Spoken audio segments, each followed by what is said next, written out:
Hozirgi kunda yurak operatsiyalarini qanday operatsiya qilasiz?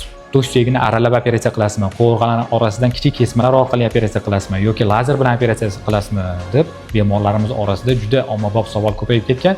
Keling, bugun shular haqida gaplashamiz. Assalomu alaykum barchaga. Men oliy toifali yurak jarrohi, tibbiyot fanlari nomzodi Ilhom Foybek Erkinovichman. Hozirgi kunda butun dunyoda qo'llaniladigan 4 ta avlod operatsiyalar mavjud bo'ladi. Ya'ni nima degani? Yurakka operatsiya bajarish uchun 4 ta avlod kirish usullari bor yurakkacha bo'lgan. Birinchisi butun dunyoda qo'llaniladigan klassik, ya'ni standart usul hisoblanib, bu qanaqa bo'ladi? To'sh suyagini o'rtasidan aralanuvchi standart stenotomiya yoki qo'rg'alarning orasidan kattaroq kesmalar orqali peribokovoy yoki bokovoy torakotomiya orqali bajariladigan operatsiyalarimiz bor. Bu operatsiyalar butun dunyoda shu paytgacha qo'llanib kelyapti va yangi avlod operatsiyalarimiz bor.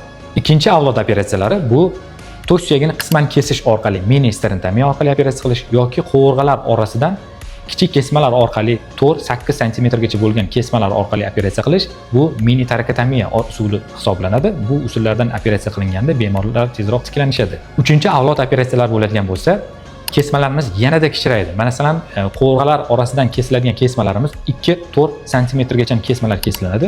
Vizualizatsiya, ya'ni ko'rish qiyin bo'ladi-ku doktor degan savolingizga javobimiz, ya'ni video assistent yoki robot assistent xirurgiya hisoblanadi.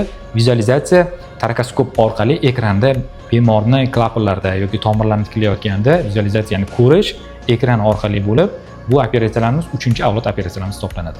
Yurakdagi ayrim kasalliklar qo'rg'alar orasidan kesmalarsiz, ya'ni total endoscopic, barchasi endoskop trubkalar orqali, ya'ni xalq tilida lazer bilan operatsiya qilish deb aytiladi. Bu total endoscopic kardioxirurgik operatsiyalar robot yoki endoskop, torakoskop orqali bajariladi.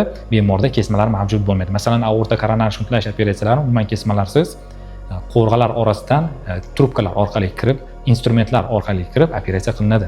Aziz yurtdoshlar, bu usullarning qaysi birini qo'llagan ma'qul? Qaysi birini qaysi kasalliklarda qo'llasa bo'ladi? Asoratlangan kasalliklarda qo'llab bo'lmaydigan holatlar ham mavjud bo'ladi. Har bir bemor uchun individual yondashib, har bir usullardan foydalanishimiz mumkin bo'ladi. Agarda sizga zamonaviy yurak jarrohligi bo'yicha xirurgik yordam yoki tibbiy ma'lumotlar kerak bo'ladigan bo'lsa, bizning sahifalarimizga obuna bo'ling.